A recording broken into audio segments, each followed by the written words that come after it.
In the shadowed halls of Oxford's Bodleian Library, a priceless medieval scroll vanishes, and a renowned scholar lies dead, poisoned by a silver goblet etched with alchemical secrets. Enter Hercule Poirot, whose keen mind unravels a web of greed, ambition, and betrayal. A rival scholar hides her suspicions, a devoted student trembles with unspoken truths, and a wealthy collector's greed leads to a deadly act. As clues unfold, the crimson-stained manuscript, a hidden vault, a mysterious key, Poirot weaves the threads of this chilling mystery, revealing a truth as dangerous as the scroll itself. Will justice prevail, or will the secrets of the Crimson Scroll remain buried forever? Chapter 1. The Silent Library. The late autumn dusk settled over Oxford like a velvet shroud, casting long shadows across the ancient spires of the Bodleian Library. Hercule Poirot, his patent leather shoes gleaming despite the day's travel, stepped from the cab onto the cobblestones of Broad Street. His small, precise figure, clad in an immaculate overcoat, seemed almost incongruous amid the weathered stone and scholarly hush. A telegram from Inspector Japp, terse and urgent, had summoned him from London. Murder at Bodleian. Scholar dead. Priceless scroll missing. Need your expertise. Japp. Poirot's mustache quivered with anticipation as he adjusted his Homburg hat and entered the library's hallowed precincts. Inside, the air was heavy with the scent of aged vellum and polished oak, a fragrance Poirot found both comforting and stimulating to his little gray cells. The rare manuscripts room, a sanctum within the labyrinthine library, was cordoned off by a young constable whose anxious demeanor suggested he was unaccustomed to such grim duties. Inspector Japp awaited within, his broad face etched with fatigue and frustration.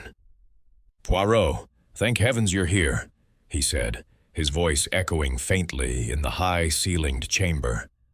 "This is a nasty business. Dr. Reginald Hawthorne, one of their top scholars, found dead not 2 hours ago.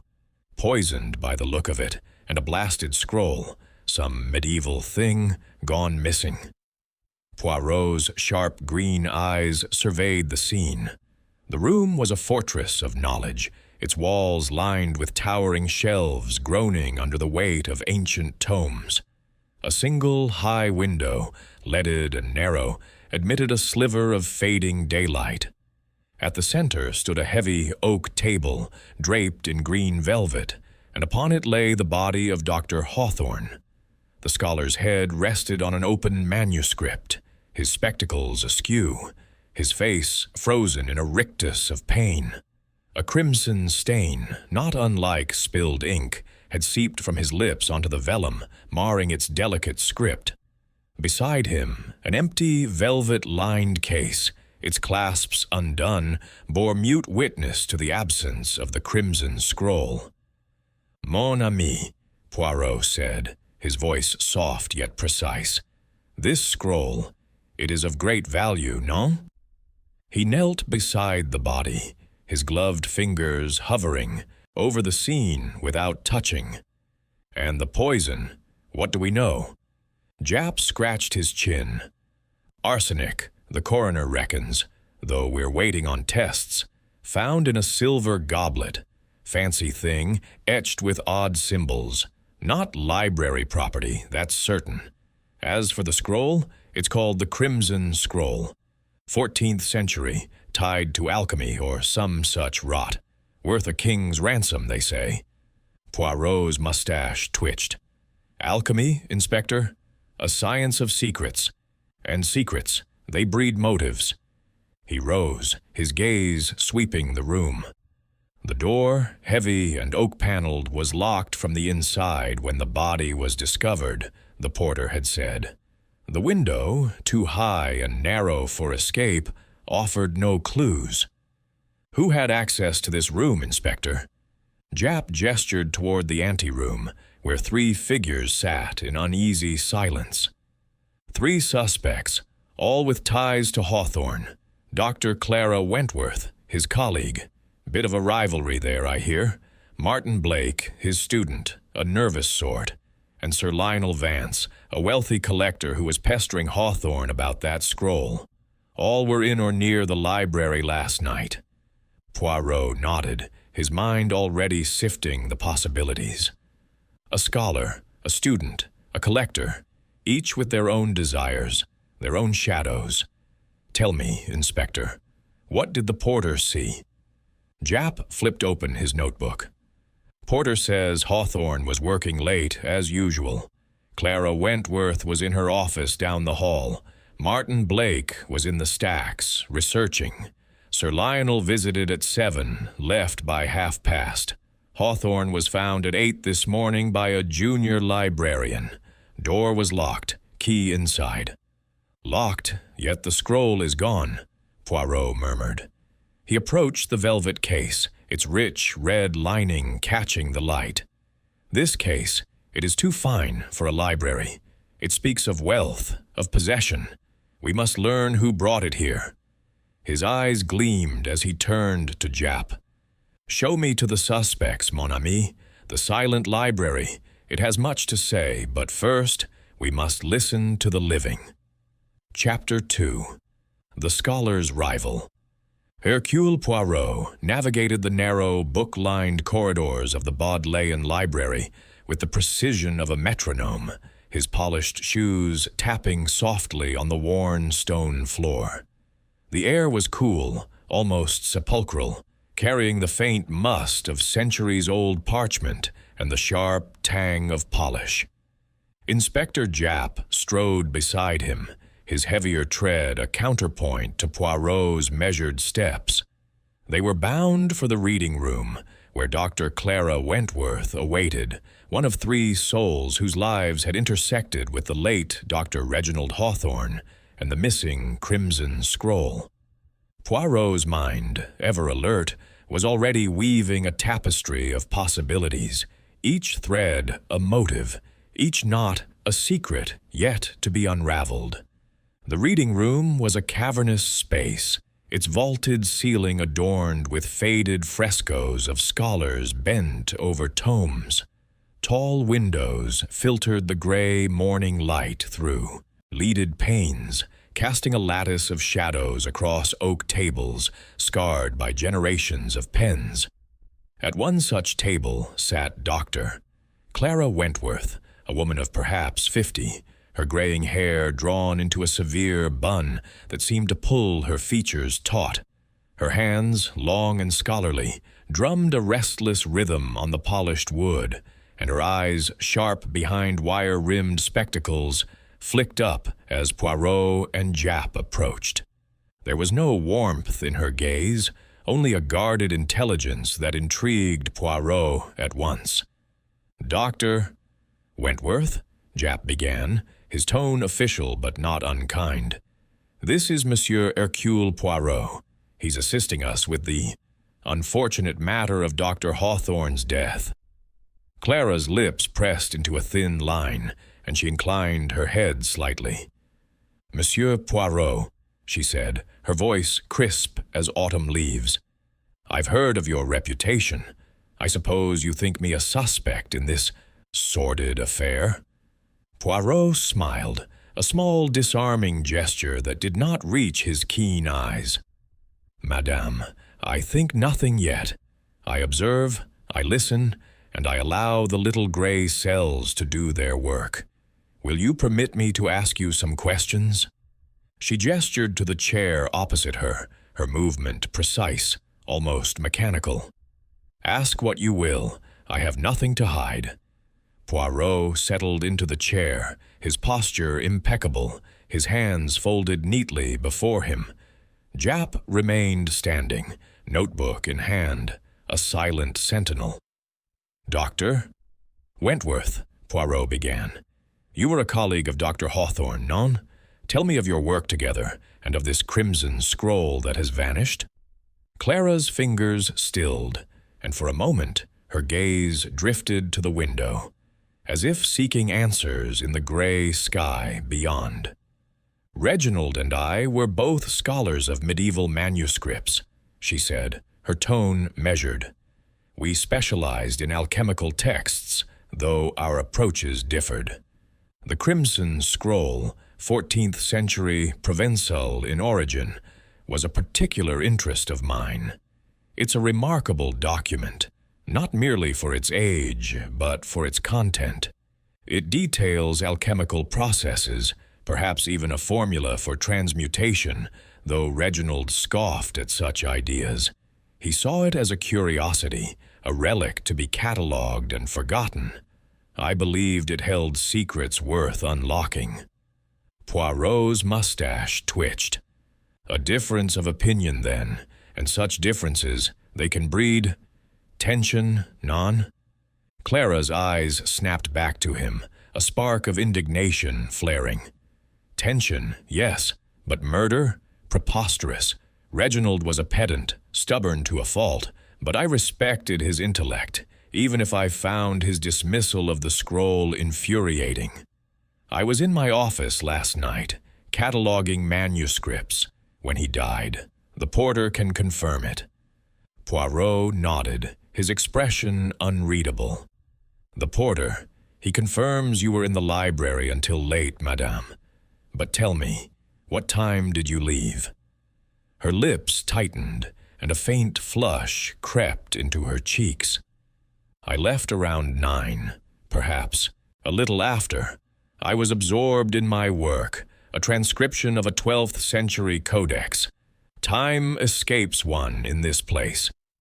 "And Dr. Hawthorne? You saw him that evening?" Poirot's voice was gentle, but his eyes were sharp as needles. Clara hesitated, her fingers resuming their restless dance. "Briefly. He was in the manuscripts room, as usual, poring over that wretched scroll. We exchanged words, nothing significant. He was alive when I left him." Poirot leaned forward slightly. "And these words, madame, they were amicable?" She met his gaze, her own steady now. "As amicable as ever. We were colleagues, not friends. Our debates were spirited, but professional." Japp coughed, flipping a page in his notebook. "Dr. Wentworth, you say you were in your office. Anyone see you there?" Clara's eyes flickered with annoyance. "The porter, as I said, and perhaps Martin Blake, Reginald's student. He was in the stacks, I believe. You'd have to ask him." Poirot's smile returned, a touch more pronounced. "Merci, madame. And one final question. This Crimson Scroll, you desired to study it, no? Perhaps to possess its secrets?" Clara laughed, a sharp, brittle sound that echoed in the quiet room. "Possess? I am a scholar. Monsieur Poirot, not a collector like that odious Sir Lionel Vance. I sought to understand the scroll, not to own it. Desire is not theft, and certainly not murder." Poirot rose, bowing slightly. "You have been most helpful, Doctor Wentworth. We shall speak again, I think." He turned to Japp, his voice low. "Come, Inspector. Let us see what else the library whispers." As they stepped into the corridor, Japp muttered, "She's a cold one, Poirot." "You think she's telling the truth?" Poirot's eyes gleamed. "She speaks truth, mon ami, but not all of it. There is passion beneath her calm, a fire that burns for knowledge, and perhaps for something more. We must learn what she hides." They returned to the manuscripts room, where the air seemed heavier now, as if the weight of Dr. Hawthorne's death lingered. Poirot circled the table where the body had lain, now removed to the coroner's care. The open manuscript, its pages stained with that tragic crimson, had been carefully preserved for evidence. The empty velvet case, its rich red lining a stark contrast to the somber scene, drew Poirot's attention once more. He ran a gloved finger along its edge, noting its fine craftsmanship, the faint scent of lavender that clung to it. a detail out of place in the library's austere environment. "Inspector," Poirot said, "this case, it is not of the library's making. It is too luxurious, too personal. Someone brought it here, perhaps to carry the scroll away. We must discover its origin." Japp nodded, scribbling in his notebook. "I'll have the lads check on it. But what about Wentworth? You think she's got it in her to poison a man?" Poirot tilted his head, considering. "Poison, it is a subtle weapon, Inspector. It requires planning, not passion. Dr. Wentworth, she is a woman of the mind, not of the heart. If she killed, it would be with precision, not with arsenic in a goblet. But she knows more than she tells, perhaps of another's guilt." Japp grunted. "You and your hunches, Poirot. What's next?" "We speak to the others," Poirot replied, his voice firm. "The student, Martin Blake, and the collector, Sir Lionel Vance, each holds a piece of this puzzle, and we must visit Dr. Wentworth's office. There, I think, we may find a clue to her heart."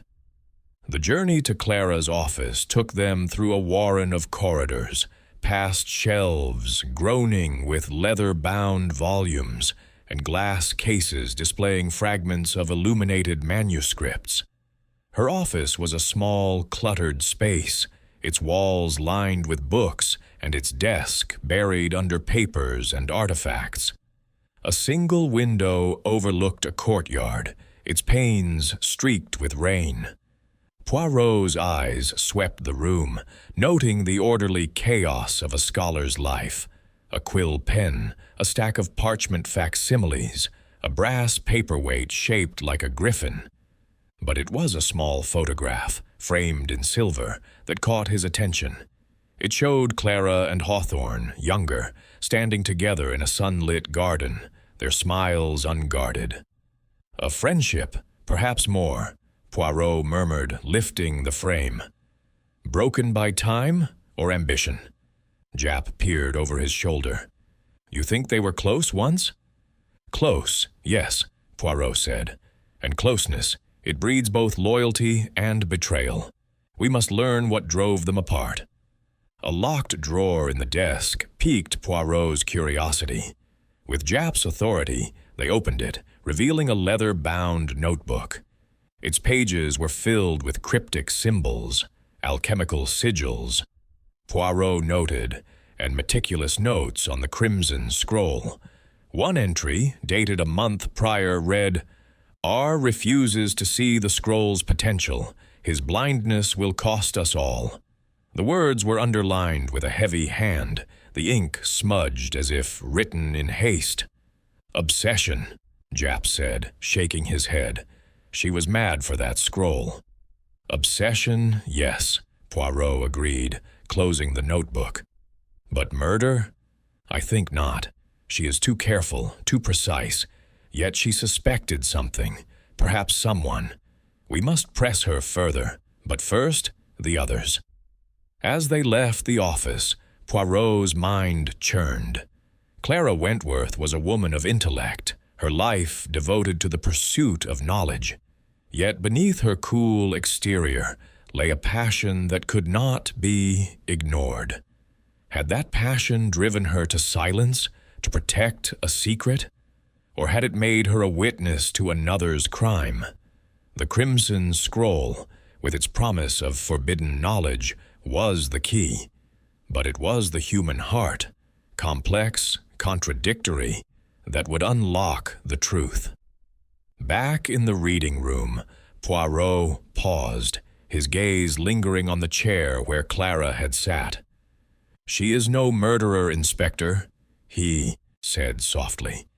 "But she is a piece of this puzzle, and we shall fit her into place. Now, let us find young Martin Blake. The student, he is often the one who sees what others miss." Japp sighed, tucking away his notebook. "Right you are, Poirot, but I'll wager this case gets murkier before it clears." Poirot's smile was enigmatic. "The murkier, the better, mon ami. for it is in the shadows that Hercule Poirot finds the light. Chapter 3. The Devoted Student. The labyrinthine stacks of the Bodleian Library seemed to close in around Hercule Poirot as he followed Inspector Japp through the dimly lit aisles. The air was thick with the scent of old paper, a dry, whispering perfume that spoke of centuries past. Shelves towered above, their wooden frames sagging under the weight of countless volumes, each a silent witness to the drama that had unfolded in the manuscripts room. Poirot's small, precise steps echoed faintly, a counterpoint to Japp's heavier tread as they sought Martin Blake, Dr. Reginald Hawthorne's student and the second suspect in the grim affair of the Crimson Scroll. They found him in a cramped study room tucked at the end of a narrow corridor, a space so small it seemed more a monk's cell than a scholar's refuge. Martin Blake, a lanky young man in his early 20s, sat hunched over a desk littered with books and scribbled notes. His dark hair was disheveled, his fingers stained with ink, and his eyes, red-rimmed behind thick glasses, betrayed a sleepless night. A single oil lamp cast a flickering glow, throwing his shadow against the wall like a nervous specter. He started as Poirot and Japp entered, his hands twitching as if caught in some guilty act. "Mr. Blake," Japp said, his tone firm but not unkind. "This is Hercule Poirot. He's helping us with Dr. Hawthorne's death. We need to ask you some questions." Martine's gaze darted between them, his Adam's apple bobbing as he swallowed hard. Of course, Inspector. I still can't believe he's gone. Dr. Hawthorne was everything to me." Poirot settled into a creaking chair across from the young man, his posture impeccable, his hands folded neatly before him. His sharp green eyes studied Martin, noting the tremor in his fingers, the pallor of his skin. "Monsieur Blake," Poirot began, his voice soft yet penetrating, "you were Dr. Hawthorne's student. No? A protégé, perhaps, devoted to his work. Tell me of your relationship with him and of this crimson scroll that has vanished." Martin pushed his glasses up his nose, a nervous gesture. "Doctor, Hawthorne was my mentor," he said, his voice low and unsteady. "I'm working on my thesis, medieval alchemical texts, their symbolism and influence. He was guiding me, especially with the Crimson Scroll. It's a rare manuscript, 14th century, filled with alchemical formula. Dr. Hawthorne said it was dangerous, that some would do anything to possess it. I thought he was exaggerating, but now?" His voice trailed off, and he stared at the desk as if it held answers. Poirot's mustache twitched slightly. "Dangerous, you say? A curious choice of words, monsieur. Did Dr. Hawthorne name these some who might covet the scroll?" Martin hesitated, his fingers twisting a scrap of paper. "Not exactly. He mentioned Sir Lionel Vance once, the collector, said he was too eager, always pressing to buy it.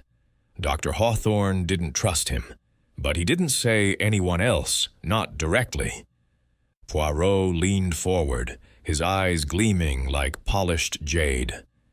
"And you, Monsieur Blake, where were you when your mentor met his tragic end? Last evening, at 8 o'clock, let us say." Martin's face flushed, and he shifted in his chair. "I was in the stacks, researching. There's a section on alchemical texts, 3rd floor, west wing.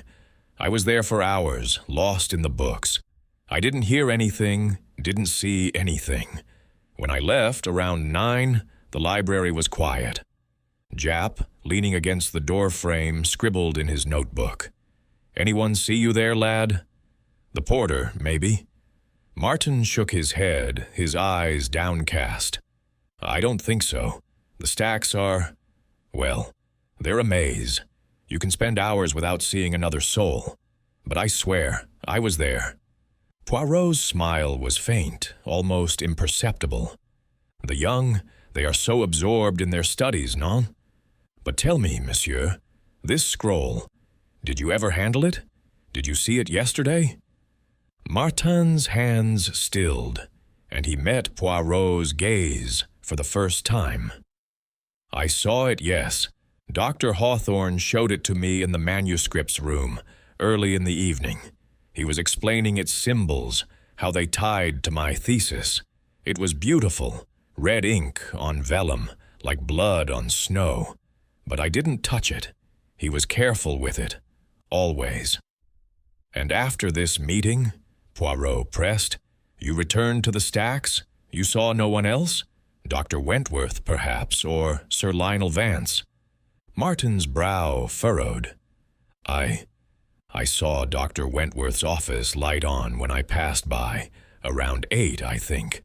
She was working late, as usual. Sir Lionel, I didn't see. He'd been there earlier, arguing with Dr. Hawthorne about the scroll. I heard raised voices, but I stayed out of it." Poirot's eyes narrowed. "Raised voices, you say? And what was the nature of this argument?" Martin shrugged, his shoulders hunching. "I couldn't hear much, just Sir Lionel saying something about a fair price, and Dr. Hawthorne telling him the scroll wasn't for sale. It wasn't unusual. Sir Lionel was always pestering him." Japp grunted, flipping a page in his notebook. "Sounds like Vance had a motive. But you, Mr. Blake, you're sure you didn't go back to the manuscripts room after that?" Martin's face paled further, if that were possible. "No, Inspector. I swear it. I was in the stacks until I left. I didn't know anything was wrong until this morning, when they found him." Poirot rose, smoothing his waistcoat with a precise gesture. "Merci, Monsieur Blake. You have been most helpful. We shall perhaps speak again." He turned to Japp, his voice low. "Come, Inspector, let us examine these stacks where our young scholar claims to have been lost." The stacks were a warren of shelves, a shadowy labyrinth where light struggled to penetrate. Dust motes danced in the beams of Japp's torch as they navigated the narrow aisles, the silence broken only by the faint creak of wood and the distant drip of a leak somewhere in the ancient structure. Poirot's keen eyes scanned the shelves, noting the titles: De Alchimia, Tractatus Aurum, Liber Secretorum, texts that spoke of forbidden knowledge and ancient mysteries. At a small alcove, they found a table strewn with Martin's notes, a candle stub burned low, and a book left open to a page of alchemical symbols. "He was here all right," Japp said, picking up a scrap of paper covered in Martin's cramped handwriting. "But for how long? No one to vouch for him." Poirot nodded, his gaze lingering on the candle. "The wax. It is recent, Inspector. He was here late, as he claims. But the stacks, they are so close to the manuscripts room. A step, a moment, and one could be there and back, unseen." Japp frowned. "You think he's lying?" "I think," Poirot said, "that Monsieur Blake is frightened. He saw something, or he knows something, and it weighs on him. Devotion to a mentor, it can blind one to truth. Non?" They returned to the study room, but Martin was gone, his chair pushed back, his books abandoned. Japp cursed under his breath. "Slippery lad. I'll have the constable find him." Poirot raised a hand. "No need, Inspector. He will not run far. His fear, it tethers him to this place. But we must see his lodgings. There, we may find what he hides." Martin's lodgings were a short walk from the library, in a narrow street lined with student digs. The room was sparse, its walls bare save for a single bookshelf and a desk cluttered with papers and chemical apparatus. A small vial of white powder tucked among beakers and burners caught Poirot's eye. He lifted it carefully, sniffing its contents. "Arsenic?" Japp asked, his voice tense. Poirot shook his head. "Chalk, perhaps, or a reagent for his experiments. But curious, non, that a student of alchemy keeps such things? We must have it tested." Japp bagged the vial, his expression grim. "If it's arsenic, he's got some explaining to do." Poirot's gaze fell on a notebook, its pages filled with sketches of the Crimson Scroll's symbols. One drawing, more detailed than the rest, was annotated. Hawthorne's key. Hidden in the text? The words sent a spark through Poirot's mind. "The scroll. It holds secrets beyond its value," he murmured. "And young Blake, he seeks them, perhaps too eagerly." As they left the lodgings, the rain had begun again, a fine mist that clung to Poirot's overcoat. He paused, his eyes distant. "Inspector, our student is no murderer, I think. His heart is too soft, his fear too great. But he saw something that night, something he cannot yet speak. We must watch him closely." Japp nodded, pulling his hat low against the rain. "Next stop, Sir Lionel Vance. That collector's got money and motive. I'll bet he's our man." Poirot's smile was enigmatic. "Perhaps, mon ami. But the heart of this mystery, it lies not in gold, but in knowledge, and in what men will do to claim it." Chapter 4. The Collector's Ambition. The rain had thickened into a steady drizzle as Hercule Poirot and Inspector Japp stepped from the cab onto the polished flagstones of St. Giles's Street, where Sir Lionel Vance's Oxford townhouse stood like a monument to opulence. Its Georgian facade, with tall sash windows and a gleaming black door, spoke of wealth and taste. Yet there was something ostentatious in its grandeur that set Poirot's fastidious sensibilities on edge. The air carried the scent of wet stone and wood smoke, and Poirot adjusted his overcoat, his sharp eyes taking in every detail of the scene before entering.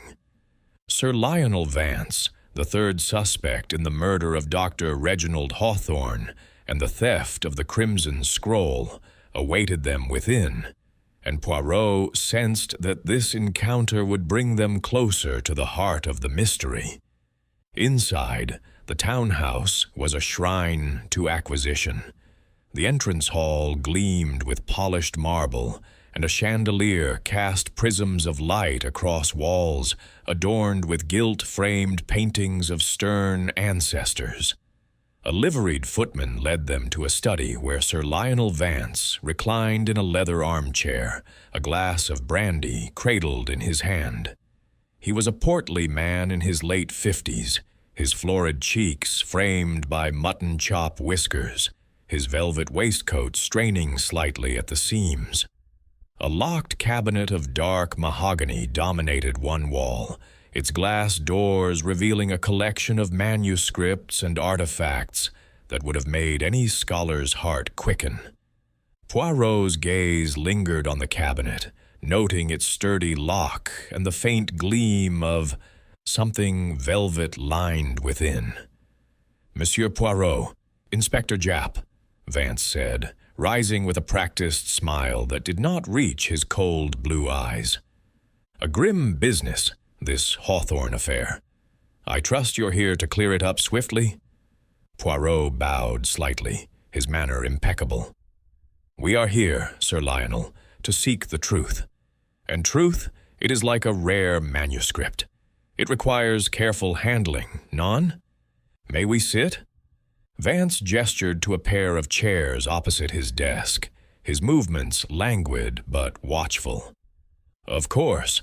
Ask your questions, though I assure you, I'm as baffled as anyone by this tragedy." Poirot settled into the chair, his hands folded neatly, his eyes never leaving Vance's face. Japp, less patient, stood with his notebook at the ready.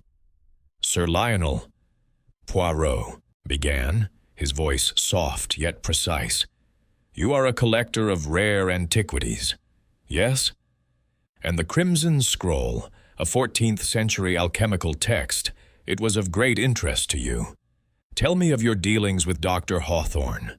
Vance swirled his brandy, the amber liquid catching the firelight. "The Crimson Scroll is a marvel," he said, his tone almost reverent.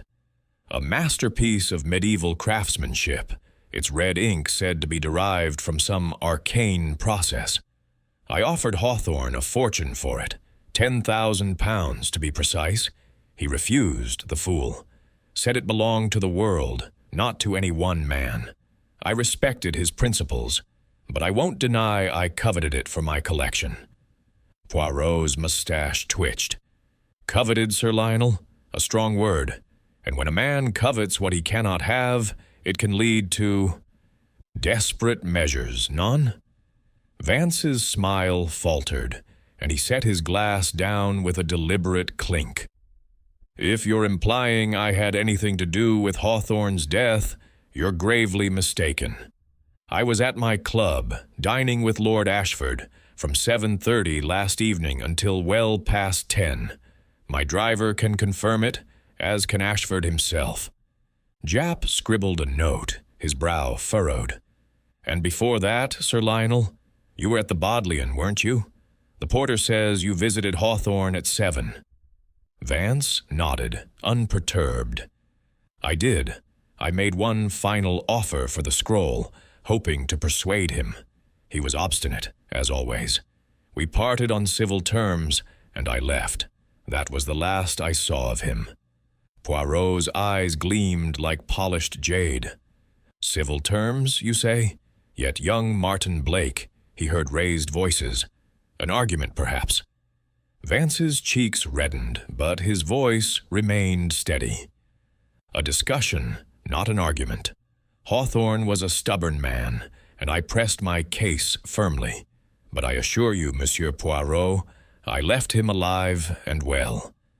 Poirot leaned forward slightly, his gaze piercing. "And this scroll, Sir Lionel, you desired it for its beauty or for its secrets? Alchemy? It is a science of transformation. No? Perhaps you sought more than a collector's prize?" Vance laughed, a hearty sound that rang false in the quiet room. "Secrets? I'm a practical man, Monsieur Poirot. I collect for prestige, not for fairy tales about turning lead to gold. The scroll's value lies in its rarity, nothing more." Poirot's smile was enigmatic. "Yet rarity, it inspires passion, and passion, it can blind a man. Tell me, Sir Lionel, this cabinet," he gestured to the mahogany case, "it holds your treasures, yes? May we see inside?" Vance hesitated, his fingers tightening on the armrest. "It's merely my collection, manuscripts, coins, a few trinkets, nothing to do with this affair." "Indulge me, s'il vous plaît," Poirot said, his tone polite but unyielding. With a sigh, Vance rose and unlocked the cabinet, revealing shelves lined with illuminated manuscripts, their gold leaf glinting in the lamplight. A small velvet-lined box, similar in hue to the scroll's case, caught Poirot's eye, but it was empty. "As you see," Vance said, "no crimson scroll here." Poirot nodded, his expression unreadable. "A fine collection, Sir Lionel, and well protected, I see. A man who guards his treasures so carefully, he must value them greatly." Vance closed the cabinet with a snap. "I take pride in my acquisitions, yes, but I'm no thief and certainly no murderer." Japp coughed, flipping his notebook shut. "We'll check your alibi, Sir Lionel. Lord Ashford, your driver. Expect us to follow up." Vance's smile returned, smooth as oil. "Do what you must, Inspector. I've nothing to fear."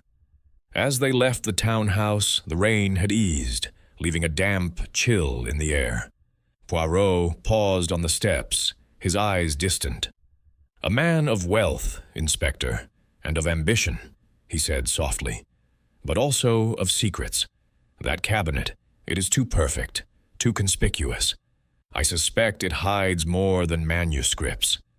Jap frowned, pulling his coat tighter. "You think he's got the scroll stashed somewhere?"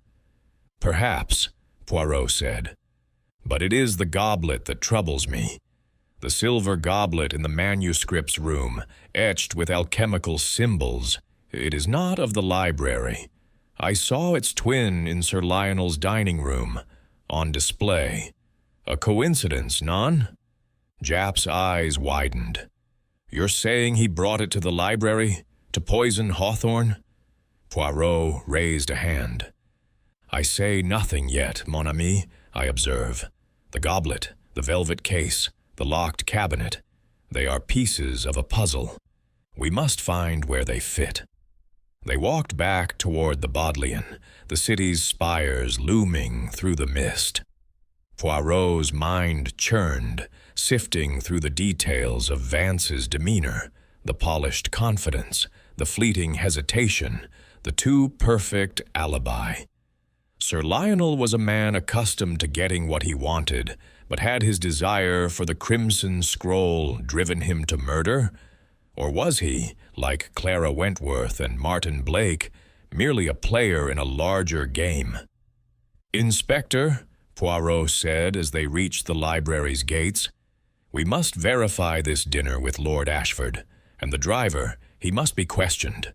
A man like Sir Lionel, he plans carefully, but even the most careful leave traces."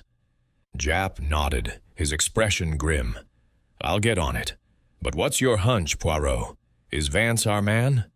Poirot's smile was faint, almost wistful. "A hunch, Inspector? No, I do not deal in hunches. I deal in facts, in order, in method. Sir Lionel Vance is a man of passion, and passion, it can lead to dark places. But we must see the whole picture before we judge." As they entered the library once more, Poirot's thoughts turned to the Crimson Scroll itself, a relic of ancient knowledge, its red ink a silent siren call to those who craved power, prestige, or truth. Sir Lionel Vance had the means and the motive, but did he have the cunning to execute such a crime and walk away unscathed? Only the little gray cells, working tirelessly, would reveal the answer. Chapter 5. The Poisoned Chalice. The Bodleian Library's rare manuscripts room seemed to hold its breath as Hercule Poirot returned, the echo of his precise footsteps swallowed by the heavy silence. The late afternoon light filtered through the high, narrow window, casting a pallid glow over the oak table where Dr. Reginald Hawthorne had met his end. The body was gone, removed to the coroner's care, but the scene remained untouched, preserved for investigation. Inspector Jap stood by the table, his broad shoulders hunched as he surveyed the grim tableau.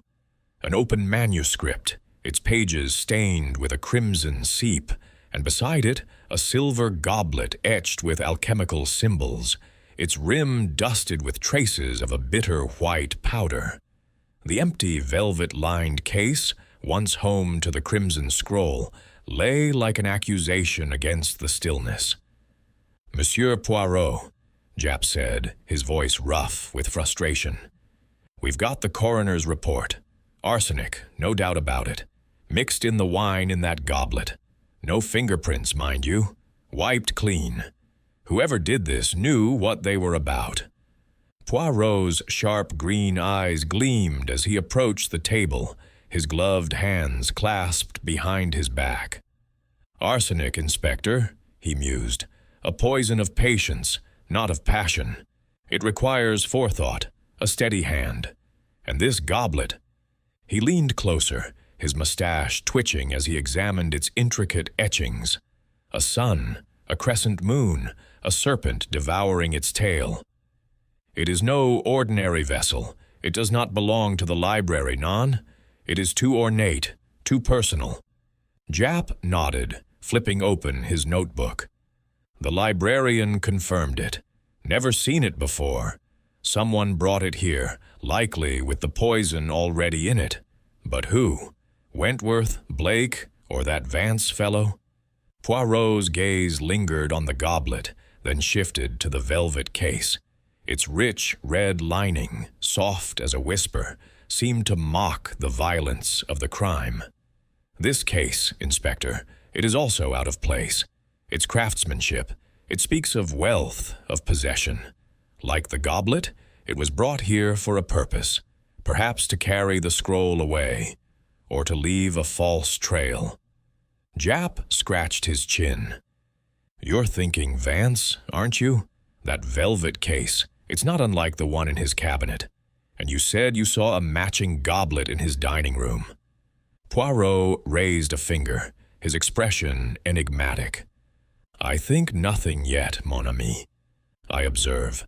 The goblet, the case, they are clues, but they are not the whole story. We must consider the method, the opportunity. The door to this room, it was locked from the inside when the body was found, yes? Jap nodded. Porter had to use a master key to get in. Hawthorne's own key was on the table, right there. He pointed to a brass key, its surface dull in the dim light. Poirot's eyes narrowed. Locked from the inside, yet the scroll is gone. A puzzle, non? Either the thief took the scroll and locked the door behind them, or... He paused, his mind racing. Or the scroll was never here when the door was locked. We must consider all possibilities. Jap frowned, his patience wearing thin. You're saying the scroll might have been taken earlier, but Hawthorne was working on it last night. Blake saw him with it. Précisément, Poirot said, his voice soft. But what did young Blake see? The scroll or the case? We must be certain. And the poison, arsenic, it is slow. Hawthorne may have drunk from the goblet hours before he died. We need the time of death, Inspector. Jap sighed, flipping through his notebook. Coroner says between 7 and 9 last evening, based on the state of the body. Fits with when Blake saw him and when Vance was here. Wentworth was in her office, too. Any of them could have slipped in. Poirot circled the table, his gaze sweeping the room. The towering shelves, laden with ancient tomes, offered no answers, but their shadows seemed to hold secrets. He paused by the high window, its leaded panes too narrow for a man to pass through, its latch rusted shut. No escape here, he murmured. The thief, he entered and left by the door. But how, with it locked? Jap shrugged. Maybe Hawthorne let them in, drank the wine, and they locked the door after. Simple enough. Poirot's smile was faint, almost pitying. Simple, Inspector? No. Simplicity is the mask of cunning. We must look deeper. He turned to the manuscript on the table, its pages marred by the crimson stain. This book, it was open when he died. Why? Was he studying it, or was it placed so to suggest it? Jap peered at the manuscript, its Latin script dense and unyielding. Looks like gibberish to me, alchemical stuff, like the scroll. You think it's connected? Everything is connected, mon ami, Poirot said. The scroll, the goblet, the poison. They are threads in a tapestry. We must weave them together. He bent closer to the manuscript, noting a faint pencil mark in the margin, a symbol, a circle bisected by a line. Curious, he murmured. This mark, it is not part of the text, perhaps a note from Hawthorne or another? Jap made a note to have the manuscript examined. Anything else, Poirot? This place is giving me the creeps. Poirot straightened, his eyes bright. One thing more, Inspector. The wine in the goblet. Where did it come from? The library. It is not a place for drinking, non? Jap's brow furrowed. Good point. No bottle found, no sign of one. Whoever brought the goblet must have brought the wine, too. Or, Poirot said, the wine was already here, and only the goblet was brought. We must search the suspect's lairs, Dr. Wentworth's office, Monsieur Blake's lodgings, Sir Lionel's townhouse. There, we may find the source of this poisoned chalice. They left the manuscript's room, the heavy door closing behind them with a thud that echoed like a verdict. The library's corridors seemed to pulse with secrets, their shadows lengthening as the day waned. Poirot's mind was a whirl of details, the goblet's alchemical symbols, the velvet case's luxurious sheen, the locked door, the missing scroll. Each was a piece of the puzzle, but the picture remained elusive. "Inspector," Poirot said as they emerged into the courtyard, where the drizzle had returned. "We must verify the alibis. Sir Lionel's dinner with Lord Ashford, Dr. Wentworth's late hours in her office, Monsieur Blake's time in the stacks. And we must learn more of this goblet. Its twin in Sir Lionel's home. It is too striking to be chance." Japp nodded, pulling his coat tighter against the damp. "I'll send men to check Vance's place again, and I'll have Wentworth's office searched properly. Blake's lodgings, too. If that scroll's hidden somewhere, we'll find it." Poirot's smile was enigmatic. "The scroll, yes, but it is the motive that hides, Inspector. Greed, ambition, fear. One of these drove the killer to act. We must uncover which." As they parted ways, Japp to organize his constables, and Poirot to reflect in the quiet of his temporary Oxford lodgings, the detective's thoughts turned to the three suspects. Clara Wentworth, with her fierce intellect and hidden passions; Martin Blake, his devotion tinged with fear; Sir Lionel Vance, his wealth a mask for greed. The Crimson Scroll was the prize, but the poison was the key, and Poirot knew that its bitter taste would lead him to the truth. Chapter 6. The Scholar's Secret. The Oxford evening wrapped the Bodleian Library in a shroud of mist, its ancient stones glistening under the faint glow of street lamps. Hercule Poirot, his overcoat buttoned against the damp chill, followed Inspector Japp through the library's echoing corridors toward Dr. Clara Wentworth's office. The air was heavy with the scent of old books and wax polish, a reminder of the sanctity of this place, now violated by murder. Poirot's mind, ever restless, churned with the details of the case: the poisoned goblet, the missing crimson scroll, the locked door, and the three suspects whose lives orbited the late Dr. Reginald Hawthorne.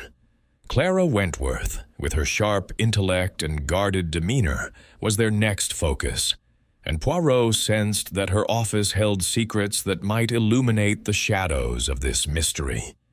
The office was a narrow chamber tucked at the end of a quiet hallway, its door slightly ajar, as if inviting scrutiny. Inside, the space was a scholar's haven, cluttered yet orderly, with shelves sagging under the weight of leather-bound volumes and stacks of yellowed manuscripts.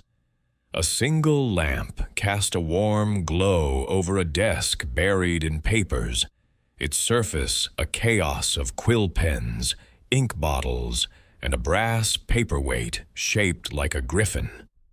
A small window, its panes streaked with rain, overlooked a darkened courtyard, and the faint patter of droplets provided a soft counterpoint to the silence within.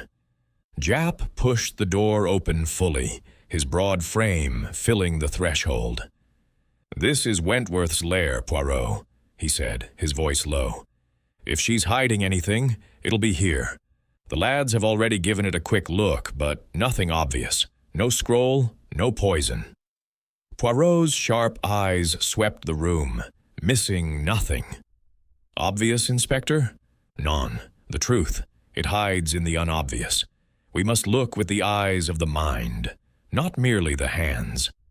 He stepped forward, his gloved fingers tracing the edge of the desk, noting the faint scent of lavender. Curious, he thought, for it echoed the fragrance he had detected on the velvet case in the manuscripts room. His gaze fell on a small, silver-framed photograph, half hidden among the clutter. It showed a younger Clara Wentworth and Reginald Hawthorne standing side by side in a sunlit garden, their faces alight with laughter. Clara's hair was looser then, her smile unguarded, and Hawthorne's hand rested lightly on her shoulder. Poirot lifted the frame, his mustache twitching. "A friendship, perhaps more," he murmured. "Broken by time or by ambition?" Japp peered over his shoulder, his brow furrowed.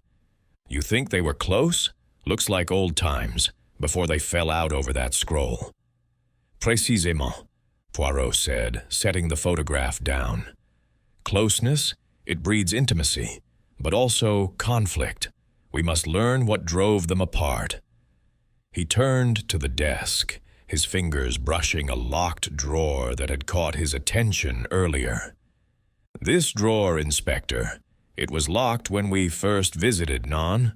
Let us see what it conceals." Japp, with a nod to the constable who had joined them, produced a master key from the library's porter. The drawer yielded with a soft click, revealing a leather-bound notebook, its cover worn but meticulously cared for. Poirot opened it, his eyes scanning pages filled with dense script and cryptic alchemical symbols, suns, moons, and serpents entwined in intricate patterns. The notes were Clara's, her handwriting precise, almost surgical, detailing her research on the Crimson Scroll. One entry, dated 3 weeks prior, stood out. "Reginald refuses to see the scroll's true value. His obstinacy endangers our work. If he persists, others may act." The words were underlined with a force that had nearly torn the page. Japp let out a low whistle. "Sounds like she had it in for Hawthorne. That's motive, Poirot." Poirot's expression remained unreadable. "Motive, yes, but murder? Non, Inspector. Dr. Wentworth, she is a woman of the mind. Poison, it is too crude for her. She would destroy with words, with ideas, not with arsenic." He flipped through the notebook, pausing at another entry. "The scroll's key lies in its cipher, a formula, not mere symbolism. Reginald dismisses it, but I am close." A small sketch accompanied the note, a circle bisected by a line, identical to the mark Poirot had seen in the margin of the manuscript beside Hawthorne's body. "This cipher," Poirot said, tapping the page, "it is important." Dr. Wentworth believed the scroll held a secret beyond its historical value, perhaps a formula, as she writes. Did Hawthorne share her belief, or did he stand in her way? Japp scratched his chin. "You think she stole the scroll to crack this cipher?" Poirot shook his head. "If she stole it, why leave the case behind?" "No, Inspector. I think she knew of another who desired it, someone she suspected but did not name." He closed the notebook, tucking it under his arm. "We must keep this for now. It is evidence, but also a window into her soul." The constable, hovering near the door, coughed. "Beg pardon, sir, but we found something else in the office, under the desk, tucked away." He held out a small brass key, its design simple but distinct, with a tiny alchemical symbol etched into its bow. Poirot's eyes gleamed as he took the key, turning it in the lamplight. It is not the key to the manuscripts room, non, but it opens something, perhaps a secret we have yet to uncover." He slipped the key into his pocket, his mind racing. "Inspector, We must ask Dr. Wentworth about this key, but discreetly. She is clever, and she will guard her secrets closely." They left the office, the constable locking the door behind them. The library's corridors seemed to pulse with a quiet menace, as if the ancient walls themselves were complicit in the crime.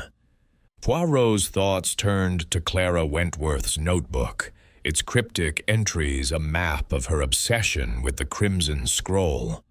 Had her passion for its secrets driven her to complicity, or was she merely a witness to another's act? The photograph lingered in his mind, the laughter, the closeness, now shattered by death.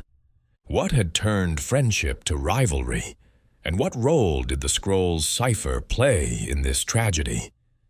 "Inspector," Poirot said as they stepped into the courtyard, where the mist had thickened into a fine rain. "We must return to Dr. Wentworth. She holds a piece of this puzzle, whether she knows it or not. But first we must verify the alibis.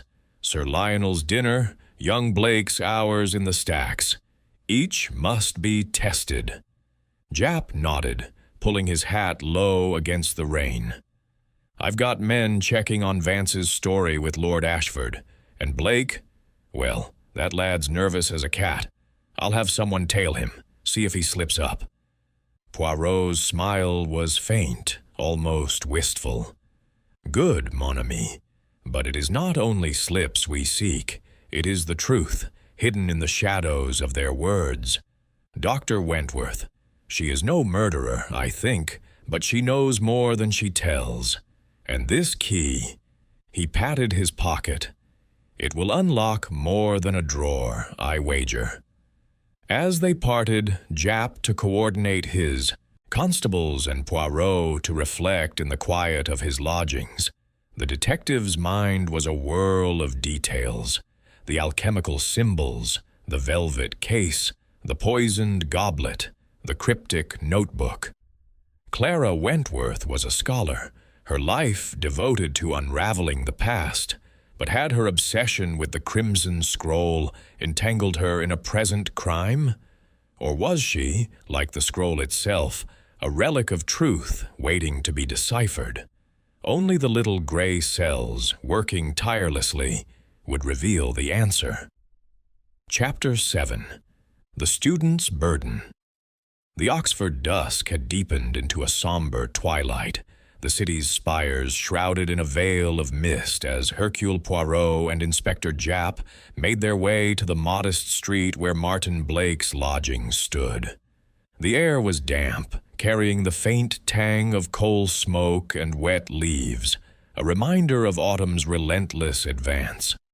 Poirot's polished shoes clicked softly on the cobblestones, his mind a whirl of details from the Bodleian Library, the poisoned goblet, the missing Crimson Scroll, the cryptic notebook in Clara Wentworth's office, and now the nervous young student who had been so devoted to his mentor, Dr. Reginald Hawthorne. Martin Blake's fear, evident in his trembling hands and evasive eyes, suggested a burden heavier than grief, and Poirot was determined to uncover its weight. The lodging house was a narrow, ivy-clad building, its windows glowing faintly against the gathering dark. A landlady, her apron dusted with flour, directed them to Martin's room on the second floor, her pinched expression hinting at disapproval of late-night visitors. The staircase creaked under Japp's heavier tread, but Poirot ascended with the grace of a cat, his senses alert to the smallest detail. The door to Martine's room was ajar, a sliver of lamplight spilling into the hallway, and Poirot paused, noting the faint sound of rustling papers within. Japp knocked sharply, his voice carrying authority. "Mr. Blake, it's Inspector Japp and Monsieur Poirot. We need another word." The rustling stopped, and after a moment, Martin Blake appeared at the door, his lanky frame stooped, his glasses slipping down his nose. His ink-stained fingers clutched a notebook, and his eyes, red-rimmed and wary, darted between the two men. "Inspector, Monsieur Poirot," he stammered. I wasn't expecting you. Is something wrong?" Poirot smiled, a disarming gesture that belied the sharpness of his gaze. "Wrong, Monsieur Blake. Only that a man is dead, a scroll is missing, and the truth, it remains elusive. May we enter?" Martin hesitated, then stepped aside, revealing a room as spare as a monk's cell. A narrow bed, a sagging bookshelf, and a cluttered desk dominated the space, the air heavy with the scent of chemicals and old books. The desk was strewn with papers, alchemical texts, and a small array of laboratory equipment, beakers, a burner, and a vial of white powder that caught Poirot's eye at once. A single lamp cast long shadows, giving the room an air of secrecy that matched its occupant's demeanor. Jap wasted no time. "Mr. Blake," he said, pointing to the vial, "that powder there, what is it? Looks suspicious, given what killed your professor." Martin's face paled, and he pushed his glasses up with a trembling hand. It's for my experiments," he said, his voice barely above a whisper. "Alchemical research, for my thesis. It's just a reagent, not poison. I swear it." Poirot stepped forward, his gloved fingers lifting the vial with care. He held it to the light, noting its fine, chalky texture, and sniffed it delicately. "A reagent, you say? Curious, monsieur, that a student keeps such things in his room. Arsenic. It can masquerade as many substances, non?" His tone was gentle, but his eyes were piercing, and Martin shrank under their scrutiny. "It's not arsenic," Martin insisted, his voice rising. "I use it to test pigments, like those in the Crimson Scroll. Dr. Hawthorne taught me how. You can test it. It's harmless." Jap scribbled in his notebook, his expression skeptical. "We'll have it tested, lad, but you'd better start talking straight. Where were you last night, really? And what did you see in that library?" Martin sank onto the bed, his hands twisting together. "I told you. I was in the stacks, researching. I didn't see anything, didn't hear anything. I was focused on my work." Poirot's mustache twitched as he set the vial down and turned to the desk, his gaze sweeping over the scattered papers. A notebook, its pages filled with sketches of alchemical symbols, drew his attention. One page, more worn than the others, bore a detailed drawing of the Crimson Scroll's distinctive red script, accompanied by a note in Martin's cramped hand. The cipher. Hawthorne's secret. Must find it before it's lost. Another entry, dated the previous week, read, "Vance was here again. Dr. H. furious. Said he'd never sell, no matter the price." Poirot turned to Martin, his voice soft but unyielding. "Monsieur Blake, you write of a cipher, of Dr. Hawthorne's secret. What did he tell you of the Crimson Scroll? And this Sir Lionel Vance, what did you witness of their dealings?" Martin's eyes flickered with panic, but he steadied himself, his voice low. "Doctor, Hawthorne said the scroll wasn't just a relic. He thought it held a code, something about a formula, maybe for transmutation, maybe something else. He was careful, didn't tell me everything, but he was worried. He said people like Vance would do anything to get it. That night, when I saw them arguing, Vance was offering a huge sum, £20,000. Dr. Hawthorne laughed, said the scroll was worth more than money.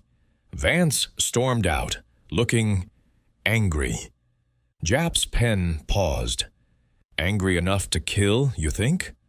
Martin shook his head vehemently. "I don't know. I didn't think so then, but now I don't know what to think." Poirot's eyes narrowed. "And you, monsieur, you saw Dr. Wentworth that evening, non? Her office light was on, you said. Did you speak to her? Did you see anything else?" Martin hesitated, his fingers tightening on the notebook. "I didn't speak to her. I passed her office, saw the light, that's all. I was in the stacks until 9, then I left. I didn't go near the manuscripts room again. I swear." Poirot's smile was faint, almost pitying. "Swearing, it is not proof, monsieur. The stacks, they are so close to where your mentor died. A step, a moment, and one could be there and back, unseen. Tell me, did Dr. Hawthorne ever speak of enemies? Of threats?" Martin's shoulders slumped, and he stared at the floor. He didn't say enemies, exactly. But he was cautious. He locked the manuscripts room when he worked late, said the scroll was too valuable to risk. He mentioned Vance, like I said, and, well, he and Dr. Wentworth didn't always get along. They argued about the scroll's meaning. She thought it was a key to something big. He thought it was just history. Poirot nodded, filing away the information. "And this cipher, Monsieur Blake, you sought it for your thesis, yes? Did you find it?" Martin's eyes widened, and he shook his head. "No, I didn't. I tried, but Dr. Hawthorne kept the scroll close. He said I wasn't ready to understand it yet." Japp grunted, pocketing the vial. "We'll take this for testing, and some of those notes, too. You stay put, Mr. Blake. No running off." Martin nodded, his face a mask of misery. "I'm not going anywhere. I just want to know who did this to him." As they left the lodgings, the rain had resumed, a fine mist that clung to Poirot's overcoat. He paused on the street, his gaze distant. "The boy? He is frightened, Inspector," he said softly. "Not of us, but of what he knows, or suspects. He saw something that night, something he cannot yet speak." Japp pulled his hat low. "You think he's covering for someone? Wentworth, maybe?" "Perhaps," Poirot said, patting his pocket where the small brass key from Clara's office rested. "Or perhaps he fears for himself. Devotion, it can blind, but it can also bind. We must watch him closely." They walked back toward the Bodleian, the city's lights blurring in the mist. Poirot's mind churned with the new clues. The vial, the notebook, Martin's nervous reticence. The student was no murderer, he felt certain. His heart was too soft, his fear too raw. But he was entangled in this web, a witness to something he dared not reveal. Was it loyalty to Hawthorne, or fear of another, that kept him silent? The Crimson Scroll, with its promise of hidden knowledge, was the thread that bound them all, and Poirot knew that its secrets would lead him to the killer. Chapter 8. The Collector's Vault. The Oxford night was a tapestry of shadow and drizzle, its streets gleaming under the soft glow of gaslights as Hercule Poirot and Inspector Japp approached Sir Lionel Vance's imposing townhouse on St. Giles Street. The Georgian facade loomed through the mist, its windows dark save for a single flicker of light from the study where they had met the collector earlier that day. Poirot's mind, sharp as ever, was a whirl of details. The poisoned goblet with its alchemical etchings, the velvet-lined case, the cryptic notebook in Clara Wentworth's office, and Martin Blake's nervous reticence. Sir Lionel Vance, with his wealth and ambition, was the third piece of this intricate puzzle, and Poirot sensed that the key to the Crimson Scroll's disappearance and Dr. Reginald Hawthorne's murder lay within the walls of this opulent residence. The footman, his expression as stiff as his livery, ushered them into the entrance hall, where the chandelier's prisms cast fleeting rainbows across the marble floor. Sir Lionel awaited them in his study, standing by the fire, a fresh glass of brandy in hand.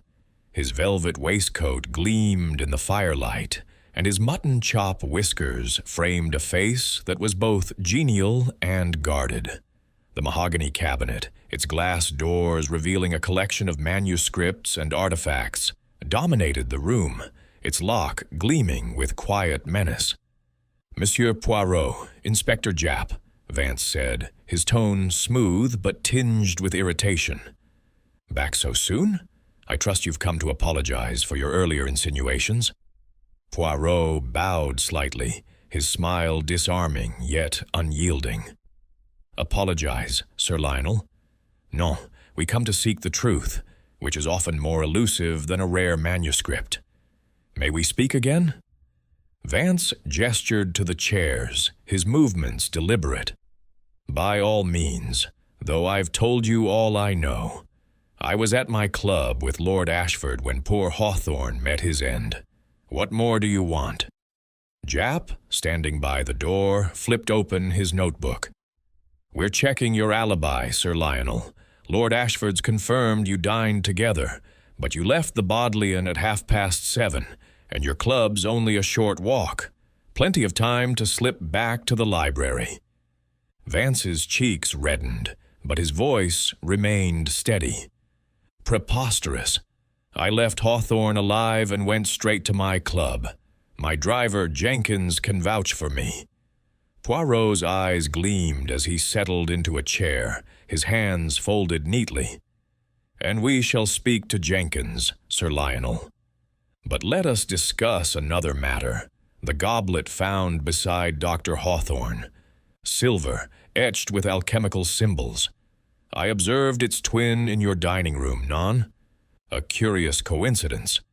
Vance's hand tightened on his glass, but he laughed, a hearty sound that rang hollow. "A coincidence, nothing more. I collect such artifacts, alchemical relics, medieval curios. I have several goblets like that, acquired from auctions. Surely you don't think I'd use one to poison a man?" Poirot's mustache twitched.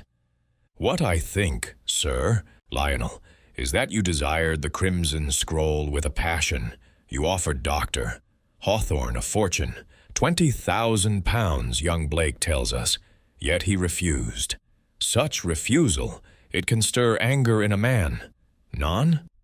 Vance set his glass down with a deliberate clink, his eyes narrowing. "I was disappointed, yes, but murder? Absurd. I'm a collector, Monsieur Poirot, not a barbarian. I sought the scroll for its prestige, not to kill for it." Poirot leaned forward, his gaze piercing. "Prestige, you say? Yet the scroll. It holds secrets, alchemical secrets, perhaps a cipher, as Dr. Wentworth believes. Did you seek its knowledge, or merely its value?" Vance's smile returned, smooth as polished glass. "Knowledge? I leave that to scholars like Wentworth and Hawthorne. I collect for beauty, for rarity. The scroll's red ink, its vellum, it's a work of art. I had no interest in its so-called secrets." Japp coughed, stepping forward. "Then let's talk about that cabinet, Sir Lionel. You showed us your collection earlier, but we'd like another look. Mind opening it again?" Vance hesitated, his fingers brushing the edge of his desk. "It's just manuscripts and trinkets, as you saw. Nothing to do with your case." Poirot's smile was enigmatic. "Indulge us, s'il vous plaît. A collector's vault, it is like a man's heart. It hides what he holds most dear." With a sigh that bordered on exasperation, Vance rose and unlocked the cabinet, its hinges creaking softly. The shelves within gleamed with treasures, illuminated manuscripts, their gold leaf catching the firelight, ancient coins in velvet cases, a small bronze statue of Hermes Trismegistus. Poirot's eyes scanned each item, noting a velvet-lined box, empty but similar in hue to the scroll's case. Yet there was no sign of the crimson scroll itself. "As you see," Vance said, his tone clipped, "nothing amiss. Are you satisfied?" Poirot's gaze lingered on the cabinet's back panel, where a faint seam caught his eye, a subtle irregularity in the wood. "Satisfied, Sir Lionel?" "No, not yet. This cabinet, it is well crafted, but it holds more than it shows. May we examine it further?" Vance's composure faltered, a flicker of unease crossing his face. "It's just a cabinet, Monsieur Poirot. You're wasting your time." Japp, sensing the shift, stepped closer. "We'll decide that, Sir Lionel. Mind if we take a closer look?" Before Vance could protest, Poirot's gloved fingers traced the seam, pressing gently. A soft click sounded, and a hidden panel slid open, revealing a narrow compartment. Inside was a small leather pouch, but no scroll. Poirot lifted the pouch, its weight suggesting coins or small objects, and handed it to Japp. Vance's face paled. "That's just some personal items, nothing to do with Hawthorne." Japp opened the pouch, revealing a collection of alchemical seals, small metal discs etched with symbols like those on the goblet. "Personal, eh?" Japp said, his voice hard. "These look like they belong with that goblet. Care to explain?" Vance recovered quickly, his smile returning. "Mere curios, Inspector. I told you, I collect alchemical artifacts. They're from a dealer in London, perfectly legal." Poirot's eyes gleamed. "Legal, perhaps, but telling, Sir Lionel. These seals, they match the goblet's design. And the velvet case in the library, it is not unlike the one in your cabinet. You are a man of means, of opportunity. Did you bring the goblet to the library, perhaps with wine already poisoned?" Vance's laugh was strained. "This is madness. I'm no murderer. I left Hawthorne alive, and I have witnesses to prove it." Japp scribbled in his notebook. "We'll check those witnesses, Sir Lionel, and we're taking these seals for evidence. Don't leave Oxford without telling us." As they left the townhouse, the rain had thickened, cloaking the city in a silver haze. Poirot paused on the steps, his gaze distant. "He is clever, Inspector," he said softly. "Too clever, perhaps. The hidden panel, the seals, they are not proof, but they are threads in our tapestry." Japp pulled his coat tighter. "You think he's got the scroll hidden somewhere else?" "Perhaps," Poirot said, patting his pocket where the brass key from Clara's office rested. "But it is the goblet that binds him to the crime. Its twin in his home, the seals in his vault, they point to him. Yet we need more. We must search his properties, his club, his carriage. The scroll, it is close, I feel it." They walked into the night, the city's lights blurring in the rain. Poirot's mind churned, Vance's polished confidence, the hidden compartment, the alchemical seals. The collector was a man of ambition, his greed cloaked in charm. But had he the cunning to kill and steal so flawlessly? The crimson scroll, with its red ink and hidden cipher, was the prize, but the poison was the key, and Poirot knew that its bitter trail would lead him to the truth. Chapter 9. The Web Tightens. The Bodleian Library's reading room, with its vaulted ceiling and tall windows, was a solemn stage for the gathering Hercule Poirot had orchestrated. The morning light, filtered through leaded panes, cast a lattice of shadows across the oak tables, lending an air of gravity to the proceedings. The scent of old vellum and polished wood hung heavy, a reminder of the sanctity now marred by murder. Inspector Japp stood by the door, his notebook tucked away, his broad frame tense with anticipation. Poirot, impeccable in his tailored suit, stood at the center of the room, his sharp green eyes surveying the three suspects seated before him.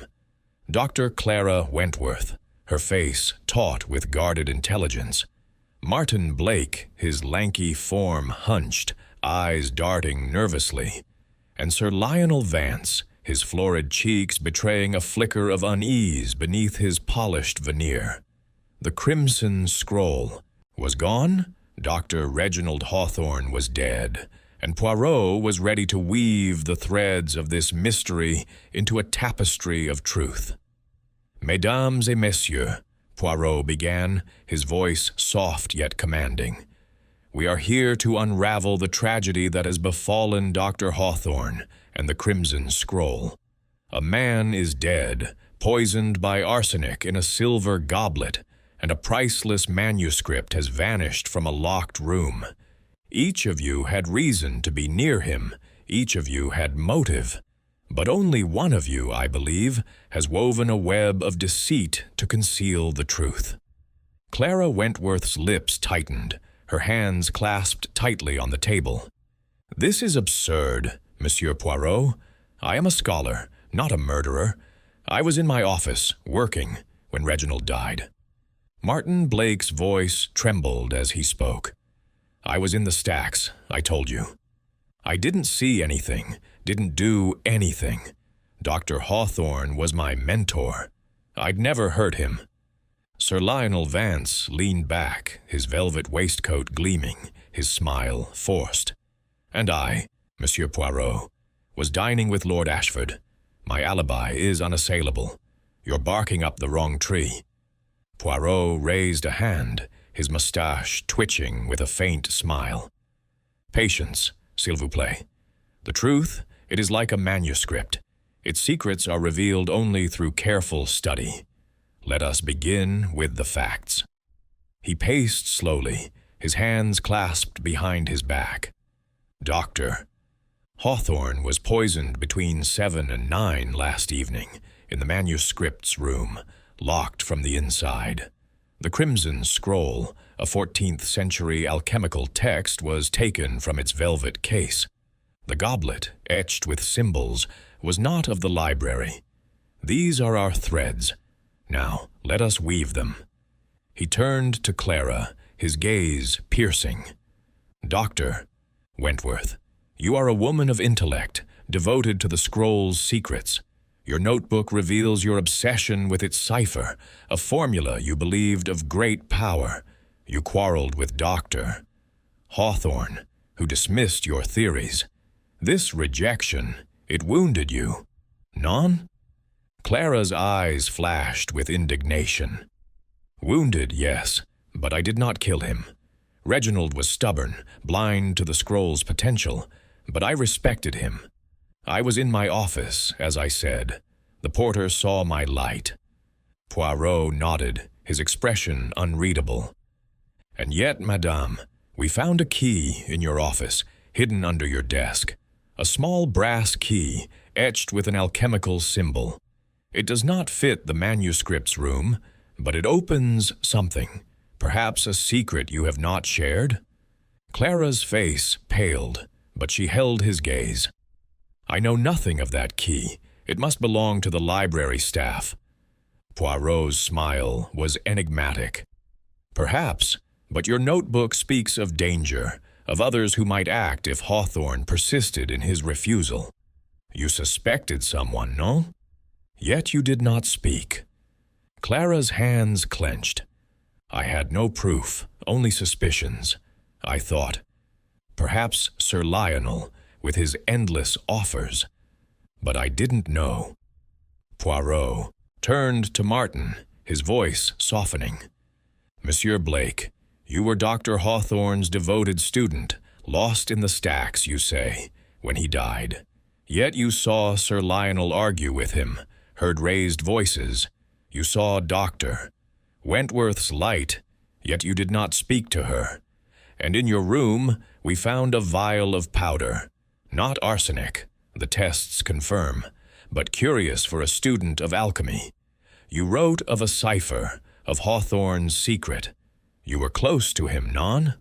Close enough to see what others missed. Martin's glasses slipped down his nose, and he pushed them up with a trembling hand. "I didn't see anything, I swear. I was researching, that's all. Dr. Hawthorne said the scroll was dangerous, that people wanted it too much. I didn't know what he meant until he was gone." Poirot's eyes narrowed. "You are frightened, monsieur, not of us, but of what you know. You saw something that night, something you cannot yet speak. Was it Sir Lionel's anger, Dr. Wentworth's light, or something else in that silent library?" Martin shook his head, his voice barely a whisper. "I don't know. I don't know." Poirot turned to Vance, his demeanor shifting to one of quiet intensity. "Sir Lionel, you are a man of wealth, of ambition. You coveted the Crimson Scroll, offered a fortune, £20,000, a sum to tempt any man. Yet Dr. Hawthorne refused, and this refusal, it stung your pride, non? We found a goblet in your dining room, a twin to the one that held the poison, and in your cabinet, a hidden panel with alchemical seals, matching the goblet's design. The velvet case in the library, it is not unlike those in your collection. You had means, opportunity, and motive." Vance's florid cheeks reddened further, and he rose, his voice sharp. "This is outrageous. I was at my club, as Lord Ashford and my driver confirm. I collect artifacts, yes, but I'm no murderer. You've no proof." Poirot's smile was cold. "Proof, Sir Lionel?" "The proof, it is in the details. The goblet, the seals, the velvet case, they point to you. And your cabinet, it has a hidden compartment, non? I observed a seam, a panel that conceals more than you show. Even now, Inspector Japp's men search your townhouse. If the Crimson Scroll is there, it will be found." Vance's composure cracked, his hands clenching. "You're bluffing, Poirot. You've nothing but guesses." Japp stepped forward, his voice hard. "No bluff, Sir Lionel. My men are at your place now, with a warrant. If that scroll's there, or anything else, we'll find it." Clara's voice cut through the tension, sharp and clear. "You suspected him, didn't you, Monsieur Poirot? That's why you pressed him so." Poirot nodded, his eyes never leaving Vance. "I suspected, madame, because the clues, they align. But suspicion is not truth. We need the scroll, the final thread." He turned to Japp. "Inspector, have your men focus on the cabinet's hidden panel. There, I believe, the truth awaits." As Japp signaled to a constable to relay the order, Martin's voice broke the silence, trembling but resolute. I saw something," he said, his eyes fixed on the table. "That night, I saw Sir Lionel's car outside the library after he said he left. It was near the side entrance, around 8. I didn't think much of it then. But now—" Vance's face darkened, but he said nothing. Poirot's gaze softened. "Merci, Monsieur Blake. Your courage, it brings us closer to the truth." The room fell silent, the weight of Martin's words hanging heavy. Poirot's mind raced, piecing together the puzzle. Clara's hidden key, Martin's fear, Vance's concealed compartment. The web was tightening, and the Crimson Scroll, with its red ink and alchemical secrets, was at its center. The truth was near, and Poirot's little gray cells were poised to seize it. Chapter 10. The Confession. The Bodleian Library's reading room, with its shadowed grandeur, seemed to hold its breath as the tension from Hercule Poirot's confrontation with the suspects lingered like a storm cloud. The morning light, pale and unyielding, streamed through the leaded windows, casting a cold glow over the oak tables, where Dr. Clara Wentworth, Martin Blake, and Sir Lionel Vance sat, their faces etched with varying degrees of unease. Inspector Japp, standing by the door, had just dispatched a constable to relay Poirot's instructions to search Sir Lionel's townhouse, focusing on the hidden panel in the mahogany cabinet. Martin Blake's revelation that he had seen Sir Lionel's car near the library's side entrance after the collector claimed to have left had shifted the air, tightening the web of suspicion around Vance. Poirot, his small figure commanding the room, stood with his hands clasped, his sharp green eyes gleaming with the certainty of a man who saw the truth emerging from the shadows. "Mesdames et messieurs," Poirot said, his voice calm but resonant. "The threads of this mystery, the poisoned goblet, the missing crimson scroll, the locked room, are now weaving together. We stand on the precipice of truth, and it is a truth that one among you can no longer deny." His gaze settled on Sir Lionel, whose florid cheeks had lost their color, his fingers gripping the arms of his chair.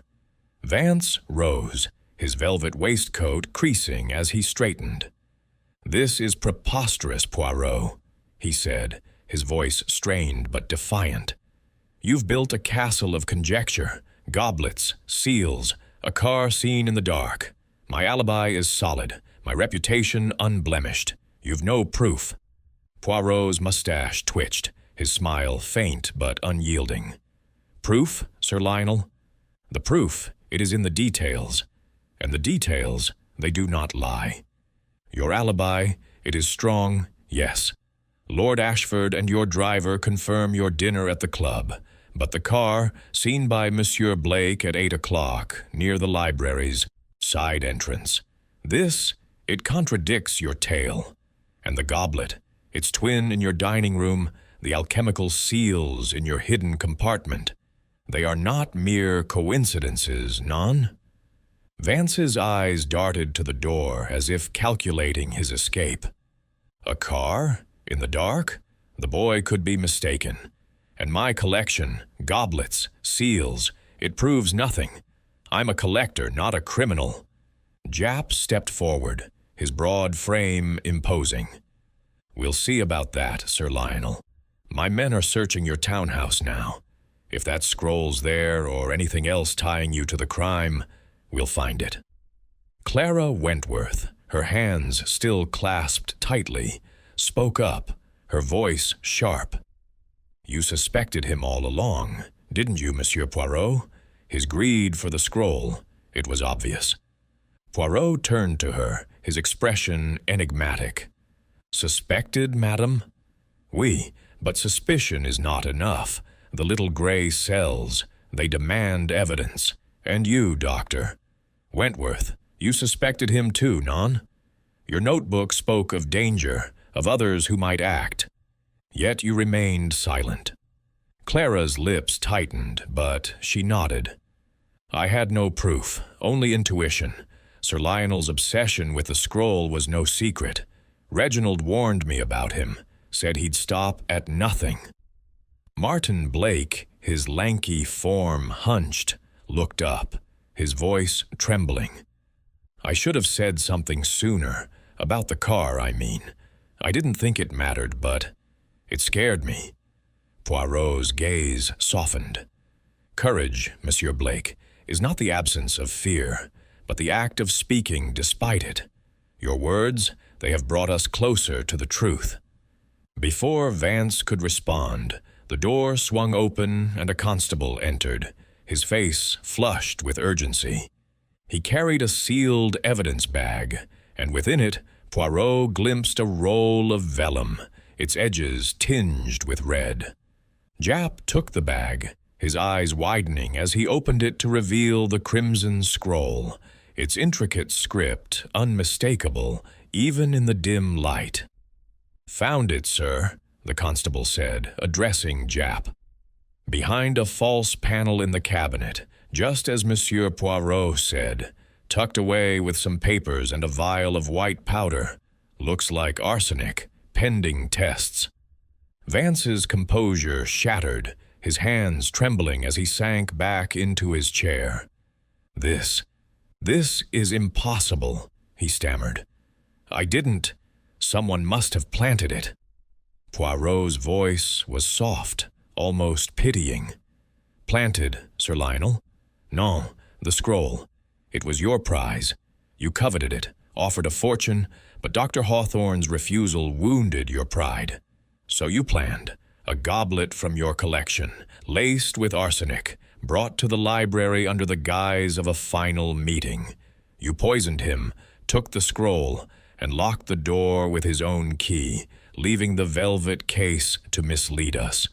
But the car, seen by Monsieur Blake, and the hidden panel, they betray you." Vance's eyes were wild now, his voice rising. "You've no proof I poisoned him. The goblet, the seals, they're circumstantial. I took the scroll, yes, but I didn't kill him." Japp stepped forward, his voice hard. "You admit to stealing the scroll, then? That's a start. The powder we found, if it's arsenic, ties you to the murder. You're coming with us, Sir Lionel." Vance's defiance crumbled, his shoulders slumping. I only wanted the scroll," he said, his voice breaking. "Hawthorne mocked me, said I'd never understand it. I went back that night after our meeting. He was still alive, I swear. I offered him wine, a peace offering, but he refused it. I took the scroll. Yes, locked the door to cover my tracks, but I didn't poison him." Poirot's eyes narrowed. "The wine, Sir Lionel. You brought it in the goblet, non? And when he refused, you left it, knowing he might drink later. The arsenic, it was slow, giving you time to establish your alibi at the club." Vance shook his head, his voice a whisper. "I didn't know about the poison. Someone must have tampered with it." Clara's voice cut through, sharp with disbelief.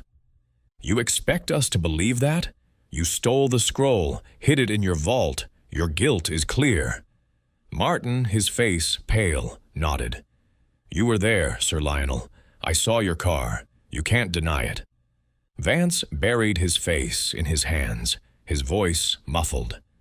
"I only wanted the scroll. I didn't mean for him to die." Japp signaled to the constable, who produced handcuffs. "Sir Lionel Vance, you're under arrest for the theft of the Crimson Scroll and the murder of Dr. Reginald Hawthorne. Anything you say can be used against you." As the constable led Vance away, Poirot turned to Clara and Martin, his expression somber. "The scroll is found, the killer named, but the heart of this tragedy, it is not yet fully understood. Dr. Wentworth, Monsieur Blake, you both played a part, if only in your silence." Clara's eyes were wet, but her voice was steady. "I should have spoken sooner. I suspected Vance, but I feared accusing without proof." Martin nodded, his glasses fogging slightly. "I was afraid, too. I didn't want to believe it was him." Poirot's smile was faint. "Fear and silence, they are the allies of crime. But truth, it always finds a way." As Japp followed the constable out, Poirot lingered, his gaze on the crimson scroll, now resting on the table. Its red ink gleamed like blood, a silent testament to the passions it had ignited. The case was nearly closed, but Poirot's little gray cells were not yet at rest. Vance's confession, though damning, left a lingering question. Had he truly acted alone, or was there another hand in the shadows, guiding the poison to its mark? Chapter 11. The Aftermath.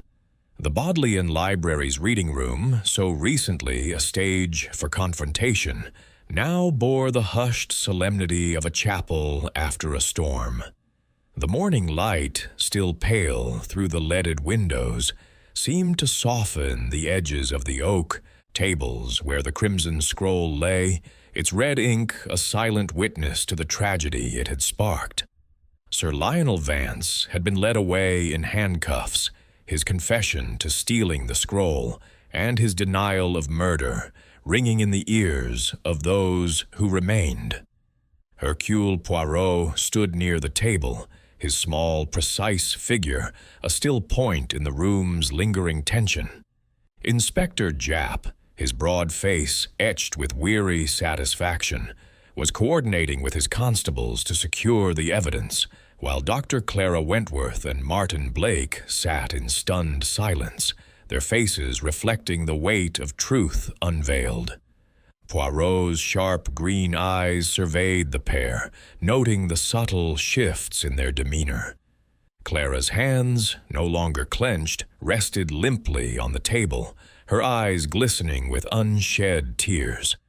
Martin, his lanky form slumped, stared at the floor, his glasses fogged with emotion. The scroll, recovered from Vance's hidden compartment, was safe, but the cost, Dr. Reginald Hawthorne's life, hung heavy in the air. Poirot's little gray cells, ever restless, sifted through the final threads of the mystery, seeking to tie the last knots in the tapestry of truth. "Mesdames et messieurs," Poirot began, his voice soft but resonant. "The Crimson Scroll is restored to its rightful place, and Sir Lionel Vance faces justice for his crimes. Yet the heart of this tragedy, it is not merely in the theft or the poison, but in the silence that allowed it to flourish. You both, Dr. Wentworth, Monsieur Blake, held pieces of the truth, yet fear kept you mute." Clara's head lifted, her voice steady despite the tremor in her hands. "I should have spoken sooner, Monsieur Poirot. I suspected Vance. His greed was no secret.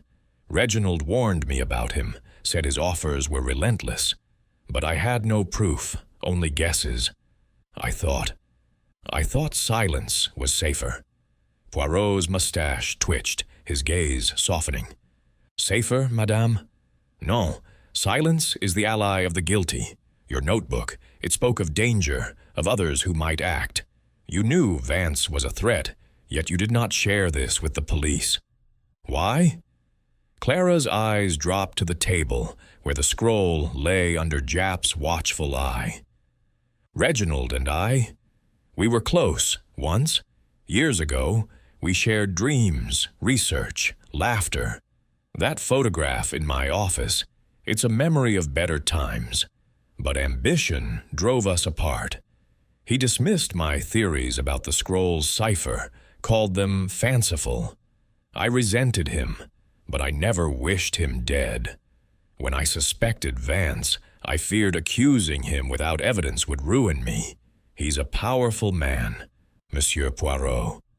Poirot nodded, his expression thoughtful. "Ambition, it is a fire that warms or burns. You chose to protect yourself, madame, but in doing so, you delayed the truth. And you, Monsieur Blake?" He turned to the young student, whose hands twisted nervously in his lap. "You saw Sir Lionel's car near the library's side entrance, yet you, too, remained silent. Why?" Martin's voice was barely audible, his eyes fixed on the floor. "I was scared, Monsieur Poirot. Dr. Hawthorne was everything to me, my mentor, my guide. When I saw the car, I didn't know what it meant. I thought maybe Sir Lionel had come back to talk, not to kill. After I heard Dr. Hawthorne was dead, I couldn't think straight. I didn't want to believe it was true." Poirot's smile was faint, almost paternal. "Fear, monsieur, it clouds the mind, but it does not erase what the eyes have seen. Your silence, it gave Vance time to hide the scroll, to weave his lies. But your courage, in speaking at last, it broke the web." Japp, returning from a brief consultation with his constable, cleared his throat. "The scroll's secure, Poirot, and the vial from Vance's cabinet is off to the lab. If it's arsenic, we've got him dead to rights for the murder, not just the theft." Poirot's eyes gleamed. "Bon, Inspector, but I caution you. Vance's confession, it is incomplete. He admits to the theft, but denies the poison. Yet the goblet, its twin in his home, the seals in his vault, they point to him. We must ensure the evidence is airtight. For a man like Vance, he will fight like a cornered beast." Clara's voice broke the silence, tinged with regret. "If I'd told you about my suspicions earlier, could we have saved Reginald?" Poirot's gaze softened further. "Non, madame. The poison, it was slow, administered before you could have acted. But your silence, it allowed Vance to believe his plan was perfect. The truth, it is always better spoken." Martin looked up, his voice stronger now. "What about the scroll's cipher? Dr. Wentworth, you said it held a formula. Will you study it now?" Clara's lips curved in a sad smile. "Perhaps, Martin, but it's cost too much already. Reginald was right. It's a relic, not a treasure. Its secrets can wait." Poirot nodded, his mind turning to the small brass key from Clara's office, still in his pocket. It had not yet found its lock, and though the case seemed closed, a faint unease lingered. "The scroll is safe," he said, "but its secrets, they may yet speak. For now, we mourn Doctor. Hawthorne and ensure justice is served." Japp clapped his hands together, breaking the somber mood. "Right, you two," he said to Clara and Martin. "You're free to go, but stay in Oxford. We may need statements. And you, Poirot, what's next?" Poirot adjusted his Homburg hat, his expression serene. "Next, Inspector, we ensure the evidence is complete. The vial, the goblet, the scroll, they must tell their full story. And then I return to London, where the little gray cells. They will rest until the next mystery." As Clara and Martin left the room, their steps heavy with the weight of the past days, Poirot lingered, his gaze on the crimson scroll. Its red ink seemed to pulse with a life of its own, a reminder of the passions it had ignited: greed, ambition, fear. Vance's confession had closed the case, but the key in Poirot's pocket whispered of secrets yet to be unlocked. For now, justice had prevailed, but the detective's mind, ever vigilant, knew that truth was a scroll that never fully unrolled. Chapter 12. The order restored. The Oxford railway station was a bustle of steam and farewells as Hercule Poirot stood on the platform, his immaculate overcoat buttoned against the late afternoon chill.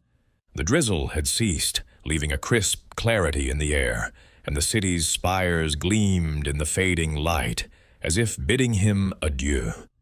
Inspector Japp, his broad face softened by a rare smile, stood beside him, a bulky parcel under his arm, the crimson scroll, now securely wrapped and destined for the Bodleian's vaults. Sir Lionel Vance was in custody, his confession to theft and the damning evidence of the poisoned goblet tying him to Dr. Reginald Hawthorne's murder. The case was closed, yet Poirot's sharp green eyes held a flicker of unrest, as if his little gray cells sensed one final thread yet to be tied. "Poirot, you've done it again," Japp said, clapping him on the shoulder with a familiarity that made the detective's mustache twitch. "Vance is locked up, the scroll's back where it belongs, and the lab confirmed the powder in his cabinet was arsenic. Open and shut, thanks to you." Poirot inclined his head, his Homburg hat tilted at a precise angle. "Merci, Inspector, but it is the truth that triumphs, not Hercule Poirot. The goblet, the hidden panel, young Blake's courage, they all spoke, and we listened." Japp chuckled, adjusting the parcel. "Still, you saw what we missed, that seam in the cabinet, the match between the goblets, sharp as a tack you are. What's next? Back to London for a rest?" Poirot's smile was enigmatic, his fingers brushing the small brass key still tucked in his pocket, its purpose unresolved. Arrest, mon ami? Perhaps. But the mind, it is never truly still. This key, found in Dr. Wentworth's office, it bothers me. It fits no lock we have found, yet it bears an alchemical symbol. A loose thread, none? Japp frowned, his brow furrowing. You think there's more to this? Vance confessed to the theft, and the evidence points to him for the murder. You're not saying someone else was involved? Poirot raised a hand, his expression serene. I say nothing, Inspector. I merely wonder. The scroll is safe, the killer caught, but the heart of this mystery, the passions it stirred in Dr. Wentworth, Monsieur Blake, Sir Lionel, they linger. The key, it may be nothing, or it may be a whisper of another secret. Japp shook his head, a wry grin spreading. You and your whispers, Poirot. Well, if that key opens anything, let me know. For now, I've got paperwork to drown in. The whistle of the London-bound train pierced the air, and Poirot adjusted his gloves, his gaze distant. The paperwork, it is the burden of justice, non? But you will manage, Inspector. You always do. As the train steamed into the platform, its iron bulk hissing and clanking, Japp handed Poirot his valise. Take care, Poirot, and try not to find a murder on the train, eh? Poirot's eyes twinkled. I make no promises, mon ami. The world, it is full of mysteries, like scrolls waiting to be unrolled. Au revoir. He boarded the train, settling into a first-class compartment with the precision of a man who valued order above all. As the carriage jolted forward, Oxford's spires receded into the mist, and Poirot's thoughts turned to the case. The crimson scroll, with its blood-red ink and alchemical secrets, had drawn out greed, ambition, and fear, ensnaring 3 souls in its web. Clara Wentworth's unspoken suspicions, Martin Blake's fearful silence, Sir Lionel Vance's fatal avarice, each had played their part. Yet the key, that small brass enigma, nagged at him. Was it merely a library relic, or did it unlock a deeper truth, perhaps a hidden compartment in Hawthorne's own desk, or a manuscript yet to be discovered? Poirot leaned back, his hands folded, his mind sifting through the details one last time. Vance's confession had been damning, but his claim that he did not poison the wine lingered. The goblet, brought from his collection, was the murder weapon. Yet the possibility of another hand, someone who knew Vance's plan and turned it lethal, flickered in Poirot's thoughts. Clara's notebook had hinted at others who might act, and Martin's fear suggested he had seen more than he admitted. But the evidence, it pointed to Vance, and justice demanded closure. The train's rhythm soothed him, and Poirot allowed himself a moment of satisfaction. The scroll was safe, the library's sanctity restored, and a murderer faced his reckoning. The key, he decided, could wait. If it held a secret, it would reveal itself in time. For truth, like the scroll's red ink, could not stay hidden forever. As the countryside rolled past, Poirot's gaze settled on the horizon, where the last light of day painted the sky in hues of crimson. The human heart, he murmured to himself, it is the true mystery, more complex than any cipher. And Hercule Poirot, he will always seek its secrets. The train whistle blew, a sharp note of departure, and Poirot's little gray cells, ever vigilant, turned to the next puzzle, wherever it might lie.